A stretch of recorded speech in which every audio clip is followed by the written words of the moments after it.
Hər adama qismət deyildi Hüseyn qatili olsun. Bu da bir qismətdir. Haqqın yanında fiziki mənada olub, haqqa tam könül verməyən, haqqın əmrləri içində ancaq könüllü istəyəni ürəklə eləyən, istəməyənə etiraz eləyən adamlar ki, bugün də varsa, onlar çox təhlükəlidirlər. Haqqa süstlük göstərən adamların aqibəti belə olur ki, batilə qolu bağlı qul olurlar. İmam Hüseyn bunları ifşa elədi.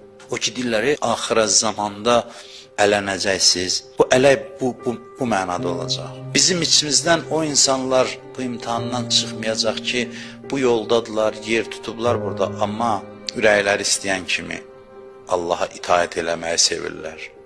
Harada Allahın hökmü bunların istəyi ilə toqquşdusa, onda könülsüz edirlər ya eləmirlər. Bu insanlar imtihandan kəsiləcəklər.